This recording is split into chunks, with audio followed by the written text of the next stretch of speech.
monde, j'espère que vous allez bien. On se retrouve pour la vidéo mensuelle qui sort tous les mois, soit en début, soit en fin de mois. Et donc là, elle sort pile le 1.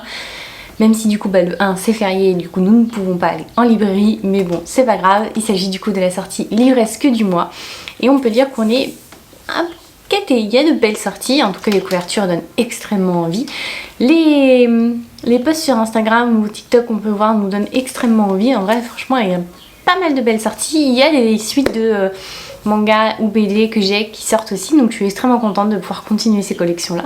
Et puis ouais, il y a 2-3 petites séries qui approchent, qui arrivent, à voir ce que ça donne. Et puis bah, c'est le mois de la fantasy, il y a 2-3 petits livres qui pourraient se rajouter à ma pile à lire, donc en vrai je suis plus que contente. Donc bah c'est parti, je vous montre tout ça.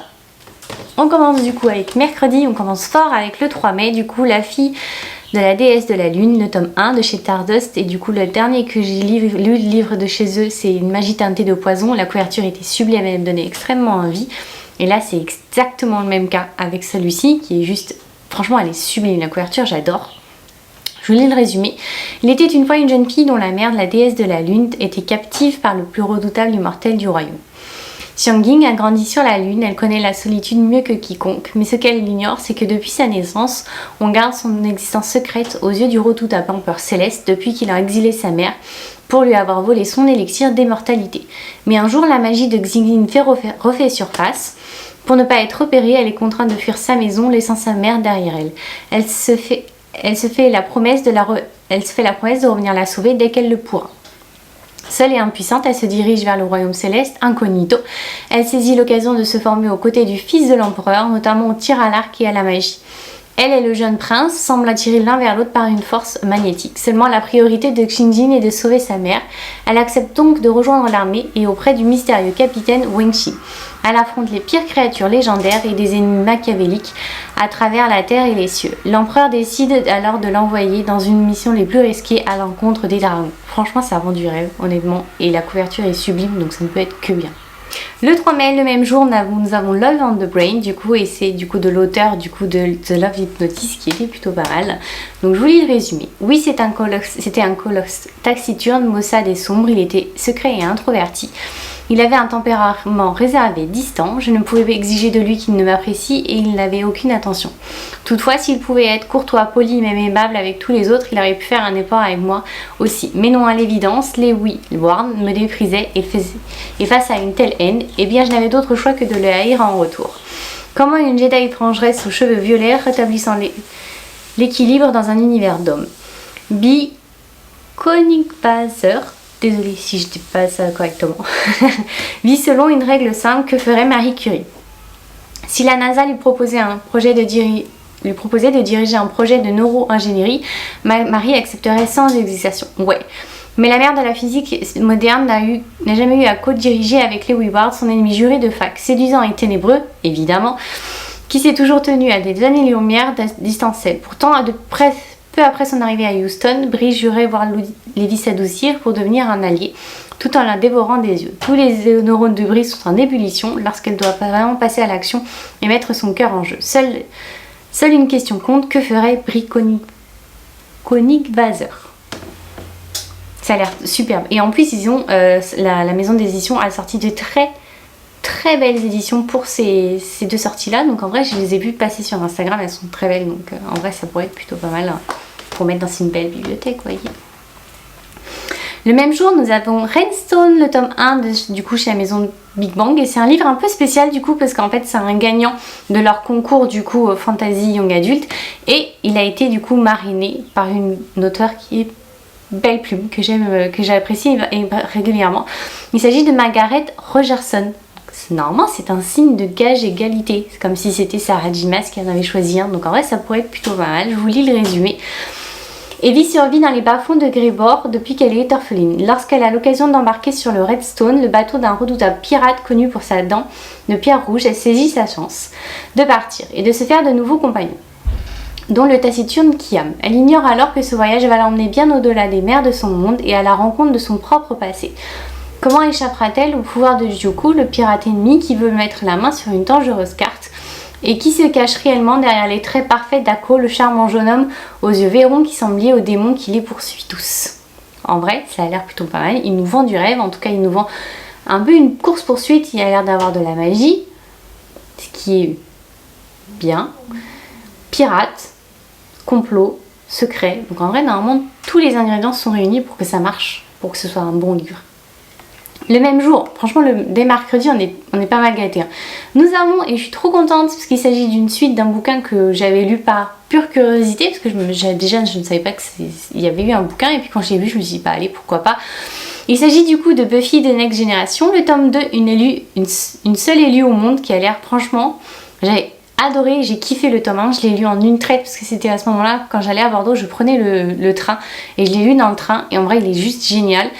Et je suis contente de pouvoir retrouver l'univers parce que du coup quand j'avais lu le tome 1, je retrouvais tous les codes de la série, tout y était pour qu'on se replonge et que ce soit juste parfait. Donc je vous lis le résumé. Frankie Rosenberg est la toute première sorcière tueuse au monde. Mais elle n'a pas encore trouvé le juste équilibre entre sa vie privée et ses devoirs mystiques. L'explosion mortelle qui s'est produite lors de la retraite annuelle des tueuses l'a profondément affectée. Même si de nouvelles preuves semblent indiquer qu'il y a bel et bien des survivantes. Et malgré sa victoire face à son tout premier grand méchant, Frankie se rend bien vite compte que ce n'est qu'un échauffement. Des forces maléfiques, les plus dangereuses encore, commencent à se mettre en mouvement.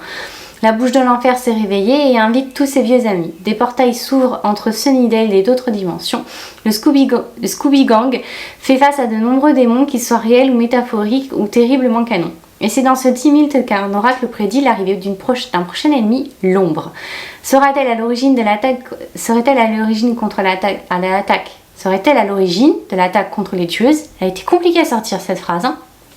Et compte-t-elle s'en prendre à Frankie? J'ai plus que hâte. Honnêtement, j'ai vraiment hâte de l'avoir entre mes mains parce que j'avais adoré le tome 1. Donc je suis contente de le retrouver. Honnêtement, je m'y attendais pas du tout. Le jour suivant, le 4 mai, nous avons La fiancée du dieu de la mer. C'est chez Lumen qui sort. Là, la couverture est encore sublime. Franchement, ils ont fait un travail magnifique.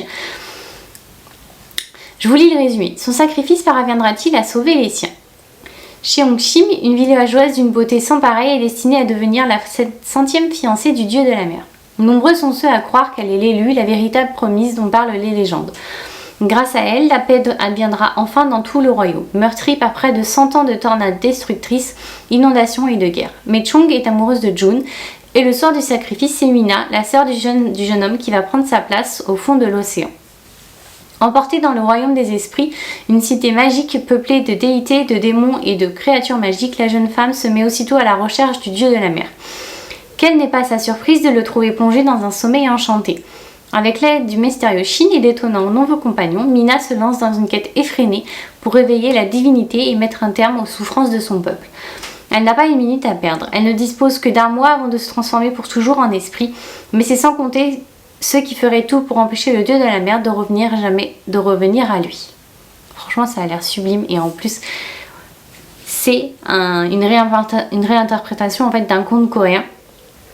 Et j'ai hâte de voir ce que ça donne. Et puis là, en plus, on a l'impression que c'est vraiment l'héroïne qui est maîtresse de son destin. C'est elle qui choisit tout ce qui peut se passer. Donc, c'est un point de vue plutôt intéressant. Donc, j'ai hâte de voir ce que ça va donner.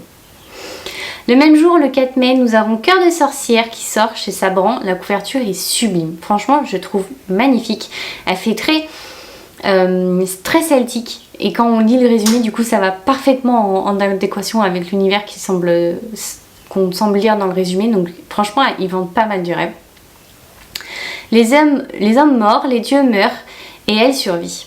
Le destin d'une sorcière, d'une femme, d'une mère face aux dieux. Angbroa est une sorcière condamnée à l'anéantissement pour avoir refusé de partager tous ses secrets avec Odin, le roi des dieux nordiques. Transpercée et brûlée vive à 3 reprises, elle parviendra à échapper à la mort, perdant sa mémoire et son cœur au passage. Ce n'est que le début d'une histoire troublante.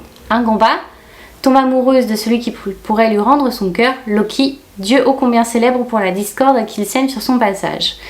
Voilà qui ne promet pas à Nora Arbora une vie paisible. Tour à tour, mère de 3 enfants terribles, promis à un destin apocalyptique, elle, déesse de la mort, Fenrir, le loup qui craint par les dieux eux-mêmes, et Jorgamburg, un serpent géant. Arkamba peut néanmoins compter sur son amie Skadi, la déesse de la chasse. Sans oublier Odin qui veut retrouver Angamba pour lui arracher ses derniers secrets, quitte à déclencher le Ragnarok, la dernière créature La dernière guerre totale entre dieu, géant, créature fantastique qui détruira le monde. Ça a l'air sublime. Je suis désolée si j'ai écorché les prénoms, je m'en suis rendu compte, vraiment en le disant à voix haute. Ça, je pense que ça n'a rien à voir avec ce qui est écrit et je m'excuse d'avance. Mais c'est une légende nordique et j'aime bien. C'est un peu mon péché mignon, donc on va voir ce que ça donne. Les légendes nordiques avec tout ce qui est asiatique et grec, franchement j'en suis très fan, donc on va voir ce que ça donne. Le 6 mai, honnêtement je vais lire ce bouquin uniquement à cause de la couverture. Voilà, l'image est plus qu'intrigante. Franchement j'ai été totalement attirée et c'est très magnétique tout simplement, c'est pour ça que je le lis. Donc je vous lis le résumé. À 36 ans, Matt sent le sens de sa propre vie lui échapper. Il a pourtant tout ce qu'il faut pour être heureux, d'après les conventions sociales qu'il suit à la lettre. Une petite amie, un logement correct, des amis, un quotidien bien rodé. Alors heureux, il doit forcément l'être. Cependant, il le sait, quelque chose ne va pas. Fermer les yeux ne sera bientôt plus suffisant pour lui afin d'ignorer le démon qui le ronge de l'intérieur. Celui qu'il nie, celui qu'il repousse, le jour où il rencontre le sulfureux et étincelant Led, maquilleur professionnel qui évolue dans la sphère artistique. C'est le monde tout entier de Matt qui se révèle et ne demande qu'à s'exprimer. Car pour des motifs qui lui échappent, tout autant qu'il l'effraie, le créateur Led le réclame à corps et cri en tant que modèle et muse pour son travail. Propulsé au milieu des poudres, des strass, de la lumière des projecteurs, le cœur de Matt parviendra-t-il à vaincre sa raison? Franchement, il vend pas mal de rêves à voir ce que ça donne, mais en tout cas la couverture... En tout cas, m'a attiré direct, donc c'est uniquement pour ça que je l'ai mis dans ma pile à lire. Le 10 mai, nous avons un hôtel magnifique de chez Bayard qui est sublime. La couverture est, franchement, elle est juste magnifique. Et puis, franchement, le résumé nous vend quand même un beau voyage. Préparez vos bagages pour ailleurs, départ prévu à minuit. Lorsque Gianni et Zosa sont engagés à l'hôtel magnifique, elles s'attendent à pénétrer dans un endroit où la magie foisonne à chaque étage. Mais les deux sœurs ne tardent pas à déchanter, car le magnifique est truffé de pièges et le maître des lieux n'est pas aussi bienveillant qu'il en a l'air. Jenny doit donc découvrir tous les secrets de l'hôtel et pour cela, elle ne peut compter que sur Val, un mystérieux membre du personnel. Franchement, ça rend énormément de mystère et la couverture fait tout en fait pour que ce soit le cas, donc j'ai vraiment hâte de voir ce que ça va donner. Le 11 mai, nous avons Belladonna qui sort. La couverture est pas mal. Mais honnêtement c'est uniquement et purement à cause du résumé que je le lis et ça a l'air d'être un livre un peu gothique donc à voir ce que ça donne honnêtement, voir même si c'est le résumé on va dire sera en adéquation avec ce que j'en vois en tout cas. On dit qu'il suffit de 5 baies de belladone pour tuer quelqu'un. Devenue orpheline alors qu'elle n'était qu'un bébé, Signa, 19 ans, a été élevée par une série de tuteurs plus intéressés par sa richesse que par son bien-être. Tous ont connu une fin prématurée. Aujourd'hui, ses seuls parents restants sont les Antworth, une famille excentrique vivant dans un domaine à la fois étincelant et lugubre. Le père de la famille fait le deuil de sa défunte épouse en organisant des fêtes débridées, tandis que son fils se bat pour sauver leur réputation déclinante et que sa fille souffre d'une mystérieuse maladie. Lorsque l'esprit agité de la mère apparaît, prétendant avoir été empoisonné, Sigma réalise que la famille dont elle dépend pourrait être en grand danger. La meilleure chance pour Signa de découvrir le meurtrier est une alliance avec l'ange de la mort lui-même, une ombre fascinante et dangereuse qui n'a jamais été loin d'elle. Bien qu'il fait de sa vie un véritable enfer, il montre à Signa que leur collection croissante peut être plus puissante et irrésistible qu'elle n'aurait jamais imaginé. Franchement, ils vendent plus que du rêve, ça a l'air d'être un livre plus que...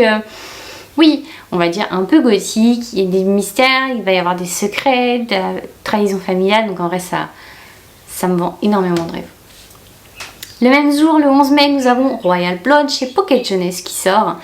Evelyn Bright est la fille illégitime du roi d'Angleterre Alexander III et a grandi loin de la famille royale aux États-Unis. Mais peu avant ses 18 ans, elle emménage dans le palais de Windsor où elle se sait détestée de tous et particulièrement de sa belle-mère et de sa belle-sœur.